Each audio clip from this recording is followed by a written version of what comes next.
toutes et à tous. Oui, on se retrouve pour une vidéo sur Minecraft, un serveur Absentia. Aujourd'hui, on va aller faire un clear sur le serveur Picanetti. Lorsqu'il ouvre la porte, Je ne sais plus pourquoi ça me veut. Je ne sais pas pourquoi ça me veut pas y aller. Alors on va changer. c'était horrible. Il lui manquait la moitié du visage. Baptiste, tu prends pas de vidéo aussi, hein? Des passants se font tirer dessus dans les rues d'Atlanta tous Ouais, les jours. c'est pas une vidéo de la maison. Dangereuse des États-Unis à cause du crack. Un fléau Juste quand je qui me empoisonne présente. tout le pays. Juste quand tu te présentes. Mais aujourd'hui, la victime est différente. Il s'agit de Sarah Tokars, la femme d'un avocat réputé, Fred Tokars. Une mère de famille riche et belle, dont la mort choquera le cœur de cette ville indépendante. Et voilà, on est sur le serveur. Cette affaire a attiré l'attention de toute l'agglomération d'Atlanta. Je ne sais plus. Pour l'élite d'Atlanta, dans cette banlieue aisée de Marietta, ce meurtre est un choc. Sarah Tokars était l'une des leurs. Si elle n'était pas en sécurité, qui l'est? Les gens avaient peur pour leurs femmes, leurs enfants.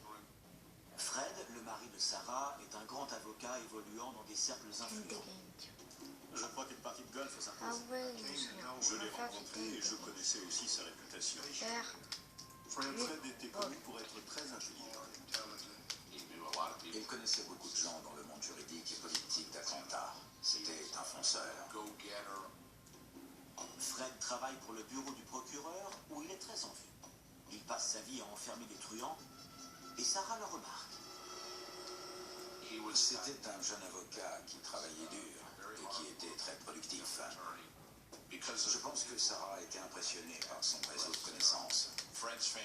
La famille de Fred faisait partie de la classe moyenne supérieure et Sarah venait d'une famille de médecins aisés. Ils étaient tous deux habitués à un certain train de vie. Regarde, prêt? Un avocat réputé, issu d'une famille riche, épousant la fille blonde et très belle d'un docteur. Une union considérée comme on ne peut plus réussie dans ce milieu. Vous avez envie de vous amuser? Ils se marient et ont 2 fils. Fred et Sarah incarnaient la famille parfaite. Le type de famille que l'on rencontre ici dans la banlieue d'Atlanta et le comté de Cobb. Ce genre de famille est également rarement éclaboussé par de sordides histoires de meurtre. Il y avait clairement quelque chose qui clochait.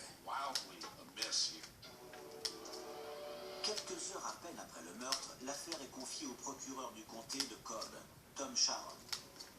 J'ai tout d'abord pensé que ce n'était pas le genre de quartier où se produisaient des homicides. Et ensuite, je trouvais surprenant qu'on ait tiré dans un véhicule devant 2 petits-enfants. Sur les lieux du meurtre, la police ne découvre que peu d'indices. Mais ils ont 2 témoins, âgés de 4 et 6 ans. J'ai gagné la partie, exactement les amis.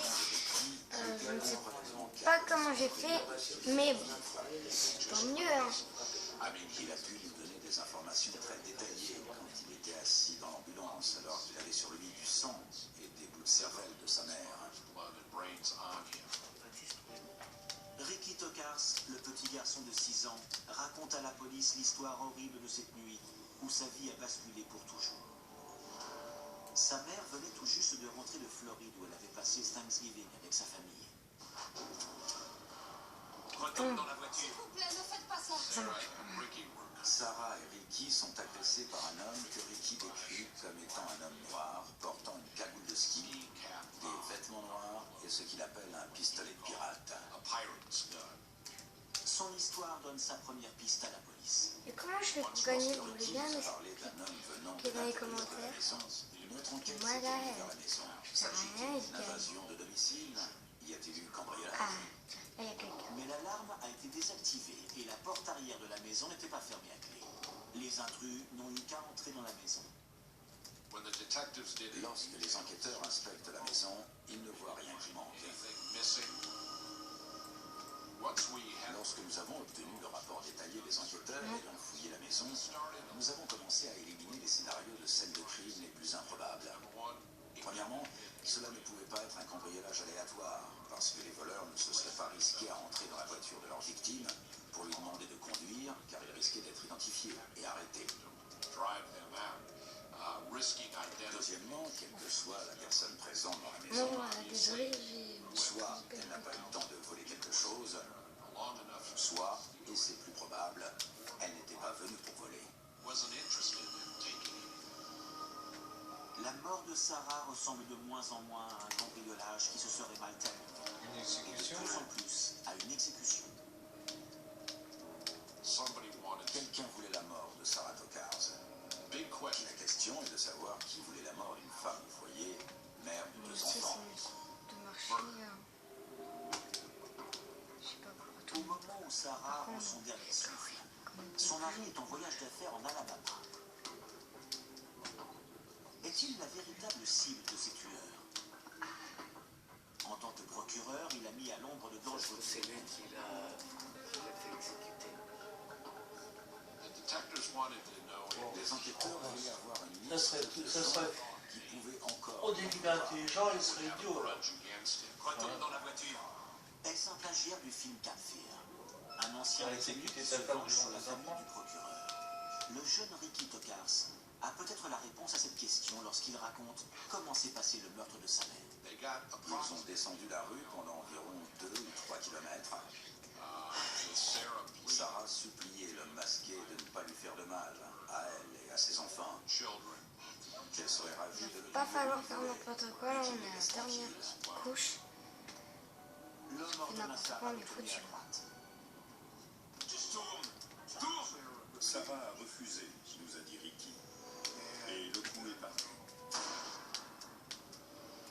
Et lorsque son corps a touché le volant, le véhicule s'est déporté sur la gauche, a quitté la route et est entré dans un Je champ. crois qu'elle a pas été à droite. Ricky a appris qu'il ne fallait jamais laisser une voiture avec un moteur en marche. Sa mère ne bouge pas. Il sait qu'il doit chercher de l'aide. Il est sorti, il a détaché son Un petit peu frère de de boule 4 ans, plaît. l'a réveillé, et ils ont Oui, couru ça à me travers le fait champ main dans la main. Il est trop tard pour Sarah. Jamais fait Est-elle la victime d'une agression fortuite ou la cible d'un meurtre de sang-froid? Tout ce que la police a, c'est le témoignage d'un petit garçon de 6 ans et aucun suspect. Il va traumatiser le gosse. Nous n'avions absolument personne vers qui pointer un doigt accusateur et que nous puissions interroger.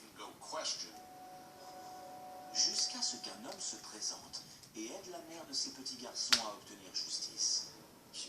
Elle m'a dit, s'il m'arrive quoi que ce soit, promets-moi d'aller voir la police et de lui raconter tout ce que tu sais.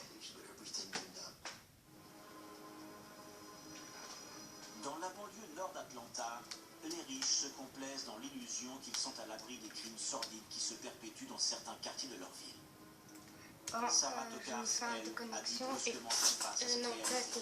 Pour moi, c'était un meurtre particulièrement atroce, à cause des circonstances qui ont entouré sa mort. Enfin, on va partir. Attends. Une mère attentionnée Allez, est tuée par balle devant ses 2 enfants. Retourne dans la voiture. La police n'a que le seul témoignage de son fils. C'était un homme noir avec un pistolet de pirate. Son sac et toutes ses affaires étaient dans la voiture, donc on savait que ce n'était pas un carjacking ou là, un vol. Même si ce meurtre on va faire ressemble à un une peu de exécution, rush, tiens.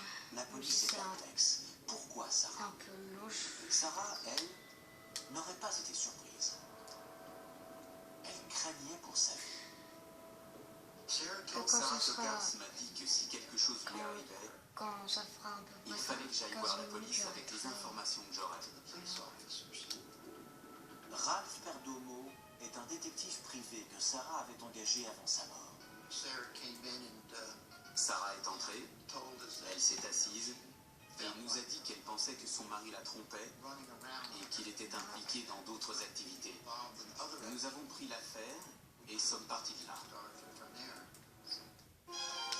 Ce n'est pas un cas facile. Sarah a peur de son mari, et s'il termine dans un tribunal, il aura toutes les cartes en main.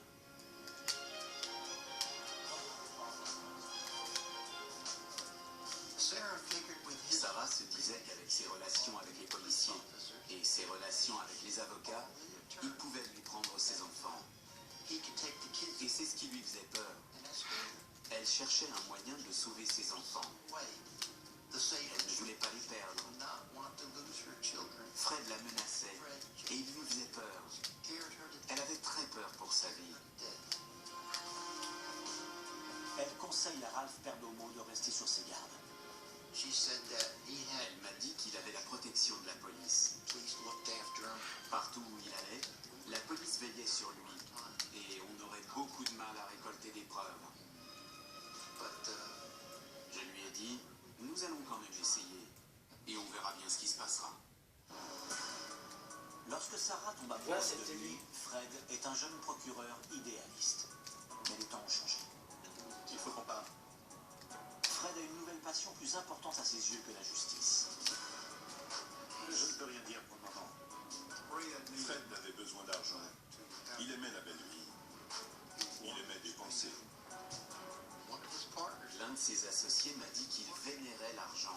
Que la seule chose qui l'intéressait, c'était l'argent et rien d'autre. On devrait avoir un retour sur investissement 2 fois plus vite alors. Il estimait ne pas gagner assez en tant que procureur.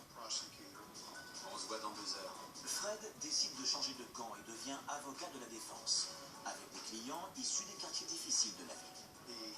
Il était dans le secteur privé et il représentait des trafiquants de drogue qui avaient plein d'argent. Avec les gens de la nuit venait également le monde des boîtes de nuit. Fred devient l'avocat miracle de la paix. Le gars à aller voir lorsqu'on a besoin d'un avocat créatif. Fred se voit même attribuer un surnom qu'il adore. L'homme. Il adore ça. Je suis sûr que le club sera un succès. Il le sera grâce à toi.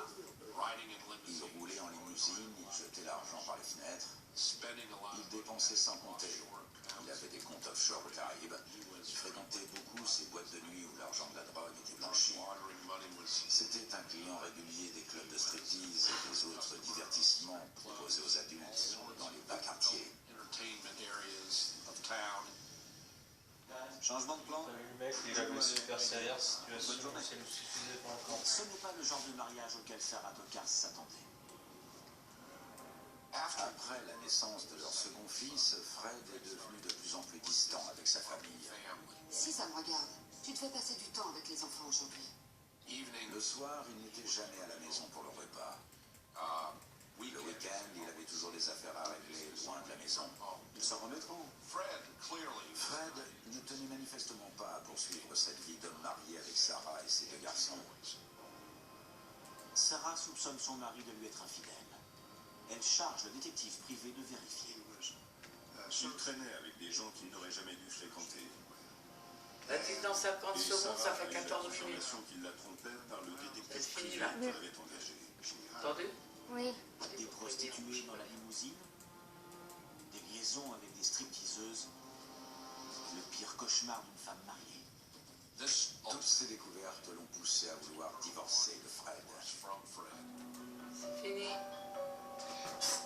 Mais Sarah est paralysée. Bon, au revoir les amis, je suis désolée si vous n'avez pas pu voir la fin. Au revoir.